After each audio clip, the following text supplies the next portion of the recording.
여러분, 지금 미국 정치판에서 7월 4일이라는 날짜를 놓고 아주 뜨거운 싸움이 벌어지고 있습니다. 보통 7월 4일 하면은 독립기념일, 불꽃놀이, 바비큐 파티를 떠올리시죠? 그런데 올해는 조금 다릅니다. 백악관이 이날까지 꼭 통과시키겠다라고 벼르고 있는 법안이 하나 있는데 바로 클래리티 법안입니다. 뭐가 이렇게 급한 걸까요? 오늘은 이 법안 하나를 파고들어서 미국 정치의 속살과 이 법이 우리에게 던지는 의미까지 아주 깊이 있게 들여다보겠습니다. 먼저 이 법안이 무엇인지부터 짚고 넘어가야겠죠. 클래리티, 영어로 명확함이라는 뜻입니다. 이름부터가 이미 무언가를 명확히 하겠다라는 강한 의지가 느껴지지 않나요? 이 법안의 정식 명칭은 암호화폐 명확성 및 혁신 법안 정도로 번역할 수 있습니다. 핵심은 단 하나입니다. 지금까지 미국에서도 명확한 규제 없이 방치되다시피 했던 암호화폐 시장에 정부가 직접 나서서 명확한 게임의 규칙을 정해주겠다는 겁니다. 그런데 웃긴 건 이걸 두고 공화당과 민주당이 또 치고받고 있다라는 사실입니다. 그러면 도대체 왜 백악관이 이렇게 속도를 내는 걸까요? 7월 4일이라는 데드라인에는 어떤 정치적 계산이 숨어 있는 걸까요? 우리가 이 질문에 답하려면은 우선 이 법안이 만들어진 배경을 이해해야들 합니다. 그래서 결론부터 말하자면 지금 미 정부는 암호화폐 시장을 더 이상 방치할 수 없다라는 위기감에 사로잡혀 있습니다. 이유가 뭘까요? 그래서 여러분은 작년에 터진 FTX 사태를 기억하시나요? 한때 세계 2위였던 거래소가 하루아침에 무너지면서 수많은 투자자들이 눈덩이 같은 손실을 입었습니다. 샘 뱅크먼 프리드라는 천재 CEO가 벌인 사기극은 암호화폐 시장 전체에 대한 신뢰를 산산조각 냈죠. 그런데 그게 끝이 아니었습니다. 그 후에도 테라 루나 사태, 블록파이 파산, 셀시우스 네트워크 파산 등 굵직한 사건들이 연달아 터져졌습니다. 매번 나오는 변명은 똑같았습니다. 아직 규제가 명확하지 않아서였죠. 그러니까 이 모든 혼란의 책임을 정부가 지지 않는 애매한 규제 탓으로 돌린 겁니다. 정부 입장에서는 이제 더 이상 애매모호한 태도를 유지할 수 없게 된 겁니다. 규제가 어째 없어서 시장이 혼란스럽다고? 그럼 우리가 규칙을 만들어 주겠다. 이것이 클래리티 법안의 출발점입니다. 그런데 왜 여기서 재미있는 점이 하나 있습니다. 그래서 이 법안의 추진 동력을 보면은 단순히 소비자 보호나 시장 안정만을 위한 게 아니라는 겁니다. 미국 정부는 암호화폐 시장을 주도권을 빼앗기지 않으려는 아주 치밀한 계산도 하고 있습니다. 세계 각국, 특히 중국이 디지털 위안화를 앞세워 금융 시스템을 재편하려는 움직임을 보이고 있잖아요. 미국은 그 흐름에 뒤처지지 않고 오히려 글로벌 스탠다드를 자국에게 유리한 방향으로 설정하려는 의도가 숨어 있습니다. 즉, 클래리티 법안은 단순한 국내 규제가 아니라 미국의 금융 패권을 유지하기 위한 전략적 무기인 셈입니다. 자, 그럼 이제 본격적으로 법안의 내용을 뜯어보겠습니다. 이 법안이 다루고자 하는 가장 큰 핵심 쟁점은 두 가지입니다. 첫째, 암호화폐는 과연 증권인가 아니면 상품인가? 둘째, 누가 이 시장을 감독할 것인가? 이 두 질문은 사실 그동안 미 증권거래위원회와 상품선물거래위원회 사이에 거대한 권한 다툼을 불러일으킨 아주 민감한 이슈였습니다. 게리 겐슬러 증권거래위원회 위원장은 대부분의 암호화폐가 증권이라고 주장하며 자신들의 관할권 아래에 둬야 한다고 목소리를 높였습니다.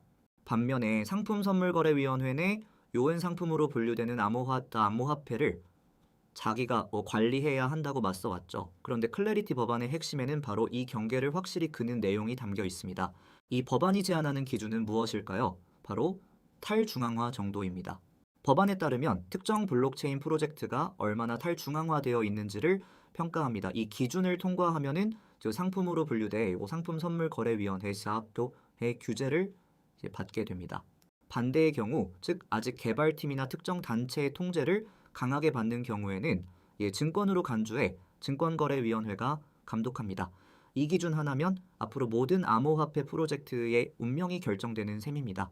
개발자 입장에서는 프로젝트를 얼마나 탈중앙화된 모양새로 만드느냐가 곧 규제를 피하는 전략이 되는 겁니다. 그런데 이 법안의 가장 큰 폭탄은 바로 이 부분입니다. 지금까지 증권거래위원회가 기존 증권법을 적용해 기소해온 모든 암호화폐 프로젝트들, 대표적으로 리플이나 코인베이스 같은 회사들에게 어떤 영향을 미칠까요? 법안이 통과되면 이 회사들은 자신들의 토큰이 상품에 해당한다고 주장할 수 있는 법적 근거를 얻게 됩니다. 이는 증권거래위원회의 과거 조치들이 잘못된 기준에 근거했다라는 사실을 법적으로 인정하는 꼴이 됩니다. 상상이 가시나요? 수년간 법정 다툼을 해온 리플 사건의 판결 방향 자체가 뒤바뀔 수도 있는 겁니다. 실제로 이 법안이 추진되는 배경에는 이러한 기존 소송들에 대한 불만과 혁신을 가로막는 규제라는 프레임이 깔려 있습니다. 이제 정치적 역학 관계를 봐야 합니다. 도대체 백악관이 왜 이렇게 속도를 내는 걸까요? 그래서 단순히 암호화폐 규제가 필요해서가 아닙니다. 지금은 2026년 5월입니다. 자, 여러분, 올해 11월에 미국 중간선거가 예정되어 있다라는 사실을 기억하고 계신가요? 매년 선거가 있는 것은 아니지만 2026년은 하원 전체와 상원 3분의 1을 새로 뽑는 중간선거의 해입니다.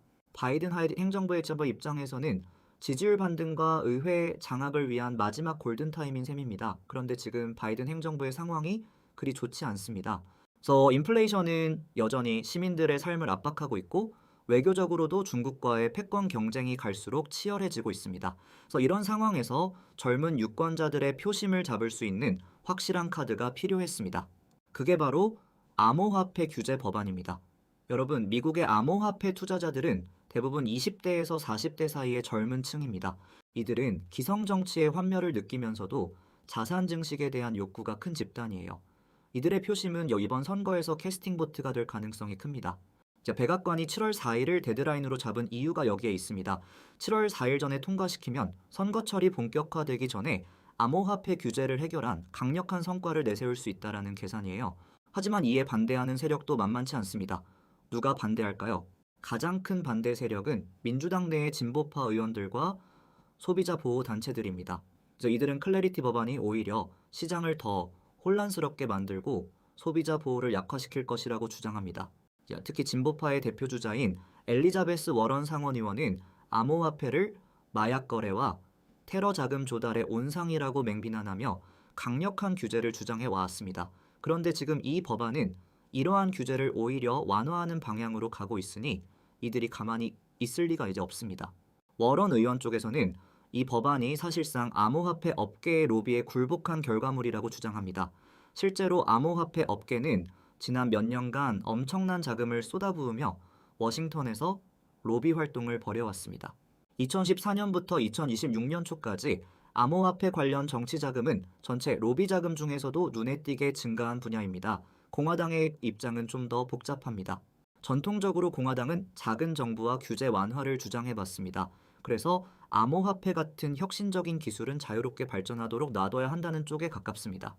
특히 젊은 보수층과 자유지상주의자들은 암호화폐를 중앙은행의 통제를 벗어난 자유의 상징으로 여기기도 합니다. 하지만 동시에 공화당 내에서도 이 법안에 대한 의견이 갈립니다. 일부 강경 보수파는 모든 형태의 규제 자체를 반대합니다. 반면에 공화당 내에서도 금융위원회 등에 속한 실용주의자들은 시장의 혼란을 막기 위해 최소한의 규제는 필요하다고 봅니다. 백악관은 이러한 분열된 공화당 내에서도 법안 통과를 위해 표를 모을 수 있는 전략을 짜고 있습니다. 핵심은 바로 이겁니다. 법안을 혁신 촉진이라는 프레임으로 포장하는 겁니다. 그래서 미국이 규제를 명확히 하지 않으면은 암호화폐 산업의 중심이 싱가포르나 두바이, 심지어 중국으로 옮겨갈 것이라는 위기의식을 심어주는 거죠. 자, 이제 이 법안이 시장에 어떤 폭풍을 몰고 올지 한번 구체적으로 그려보겠습니다. 클래리티 법안이 통과되면 가장 먼저 변화가 일어날 곳은 리플과 같은 기존 프로젝트들의 운명입니다. 리플은 수년간 증권거래위원회와 증권성 논란으로 법정 다툼을 벌여왔습니다. 만약 법안이 통과되면 리플의 XRP가 상품으로 분류될 가능성이 큽니다. 이미 리플 측에서는 이 법안의 통과를 적극적으로 지지하고 있죠. 이렇게 되면은 리플과 같은 프로젝트들은 증권 규제의 족쇄에서 풀려나 자유롭게 사업을 확장할 수 있습니다. 반면에 증권거래위원회는 이러한 결정이 곧 자신들의 권한 축소로 이어진다라는 점을 우려하며 법안 통과를 막기 위해 총력전을 펼칠 가능성이 높습니다. 증권거래위원회의 게리 갠슬러 위원장은 이미 이 법안에 대해 공개적으로 반대 의사를 밝혔습니다. 그는 이 법안이 증권법의 허점을 악용하는 암호화폐 사기꾼들에게 면죄부를 주는 것이라고 비판했습니다. 갠슬러 위원장은 암호화폐 시장의 대부분이 여전히 중앙화된 기업들에 의해 운영되고 있으며 투자자 보호를 위해서는 기존 증권법이 적용돼야 한다고 주장합니다. 법안의 탈중앙화 기준이 너무 모호해서 실제로는 아무 프로젝트나 상품으로 분류될 수 있는 허점이 있다고도 지적합니다. 그의 말도 일리가 있습니다. 탈중 강화를 판단하는 기준이 명확하지 않으면 변호사들만 배불리는 꼴이 될 수 있다는 거죠. 상품선물거래위원회의 입장은 물론 정반대입니다. 상품선물거래위원회 내엔 이 법안이 자신들의 권한을 크게 확대해 줄 것이라고 환영합니다. 상품선물거래위원회 내은 원래 파생상품 시장을 규제하는 기관입니다. 그동안 암호화폐 현물 시장에 대해서는 명확한 규제 권한이 없었는데 이 법안이 통과되면은 비트코인과 이더리움 같은 주요 암호화폐를 포함한 모든 상품형 디지털 자산을 규제할 수 있게 됩니다. 이는 상품선물거래위원회의 영향력을 엄청나게 키우는 일입니다. 그렇다면은 상품선물거래위원회가 증권거래위원회보다 더 온화한 규제를 할까요? 사실 꼭 그렇지도 않습니다. 상품선물거래위원회도 사기와 시세 조종에는 매우 엄격합니다. 다만 접근 방식이 다릅니다. 증권거래위원회가 토큰 자체가 증권이다라는 원칙론을 내세우며 등록을 강요하는 반면 상품선물거래위원회는 웬 사기 행위 자체에 집중해서 처벌하는 경향이 있습니다. 이 과정에서 암호화폐 업계는 어떤 반응을 보일까요? 업계는 크게 두 가지로 나뉩니다. 한편에서는 이 법안이 오랫동안 기다려온 규제의 명확성을 제공할 것이라며 환영합니다. 특히 코인베이스 같은 대형 거래소들은 증권거래위원회와의 법적 공방에 엄청난 비용을 쏟아부어 왔습니다. 규제가 명확해지면은 법적 리스크가 줄어들고 더 많은 혁신적인 상품을 출시할 수 있다고 기대합니다. 반면에 일부 암호화폐 순수주의자들은 이 법안이 정부의 통제를 강화하는 도구라고 비판합니다. 이들의 주장은 이렇습니다. 암호화폐의 본질은 탈중앙화와 정부로부터의 자유인데 정부가 규정을 만들어 관리하겠다고 나서는 순간 그 본질이 훼손된다는 겁니다. 이런 관점에서 보면은 클래리티 법안은 클래리티가 아니라 킹덤 오브 컨트롤로 가는 길일지도 모릅니다. 자, 이제 국제적인 시각으로 시야를 넓혀 보겠습니다. 클래리티 법안이 미국에서 통과되면 글로벌 암호화폐 시장에 어떤 파장을 일으킬까요? 가장 큰 영향은 역시 미국 표준이 글로벌 표준으로 자리 잡을 가능성입니다. 전 세계 암호화폐 시장의 상당 부분이 미국 자본과 미국 기업들에 의해 움직이고 있습니다. 만약 미국이 탈중앙화 기준이라는 명확한 규제 체계를 제시하면 다른 나라들도 이를 참고해 자국의 규제를 정비할 가능성이 큽니다. 특히 유럽연합은 이미 암호화폐 시장 규제 법안인 MICA를 통과시켰는데 여기에 미국의 클래리티 법안이 더해지면은 글로벌 스탠다드가 만들어질 겁니다. 문제는 이 미국 표준이 다른 국가들의 이해관계와 충돌할 수 있다는 점입니다. 그래서 예를 들어 중국은 모든 암호화폐 거래를 원칙적으로 금지하고 자체적인 디지털 위안화를 밀어붙이고 있습니다. 이런 중국 입장에서는 미국이 암호화폐를 합법화하고 규제하는 움직임 자체가 불편할 수밖에 없습니다. 디지털 화폐 주도권을 두고 미중 패권 경쟁이 격화될 가능성도 있습니다. 또한 싱가포르, 홍콩, 아랍에미리트, UAE 같은 금융 허브들은 암호화폐 기업들을 유치하기 위해 상대적으로 관대한 규제를 내세우고 있습니다. 미국의 규제가 너무 엄격해지면 오히려 이들 지역으로 자본이 빠져나갈 수도 있습니다. 그래서 역설적이게도 클래리티 법안의 목표 중 하나가 자본 유출을 막자는 것이기 때문에 법안의 내용에 따라 결과가 완전히 달라질 수 있습니다. 여기서 우리가 간과하지 말아야 할 한 가지가 있습니다. 바로 규제 포착 현상입니다. 클래리티 법안은 암호화폐 업계의 거대 로비에 의해 만들어졌다는 비판을 받고 있습니다. 하지만 이것은 단순히 기업들의 이익을 대변하는 것 이상의 문제를 내포합니다. 워싱턴에서는 모든 규제 법안이 통과되면 예상치 못한 결과를 낳곤 했습니다.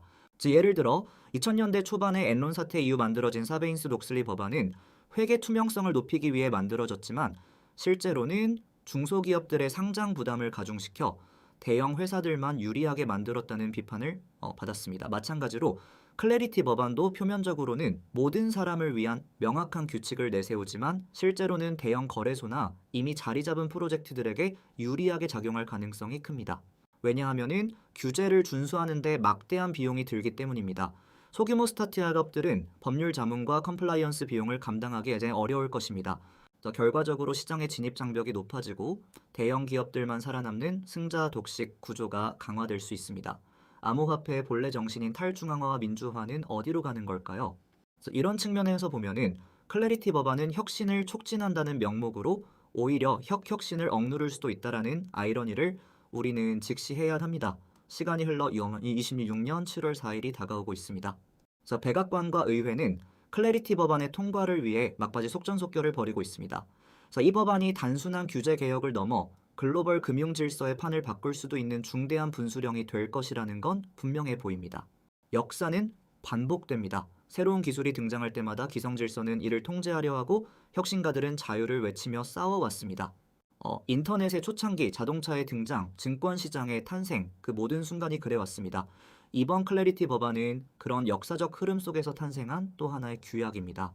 이것이 다제 암호화폐 시장을 성숙시키고 대중의 신뢰를 얻는 계기가 될지 아니면은 탈중앙화라는 이상을 규제라는 올가미로 올가매는 도구가 될지는 오롯이 법안의 구체적인 내용과 그것이 집행되는 방식에 달려 있습니다.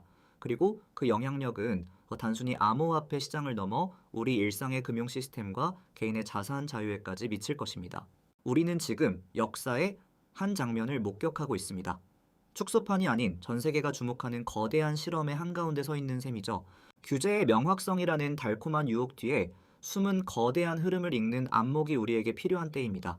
백악관이 내건 7월 4일 독립기념일의 약속이 단순한 날짜의 통과를 넘어 금융의 새로운 독립을 의미할지 아니면 또 다른 종속의 시작을 의미할지 그 답은 아직 아무도 모릅니다. 단 한 가지 확실한 것은 우리가 그 변화의 소용돌이 속에 이미 발을 들여놓고 있다라는 사실입니다. 지금까지 지식의 소용돌이였습니다. 시청해주셔서 감사합니다.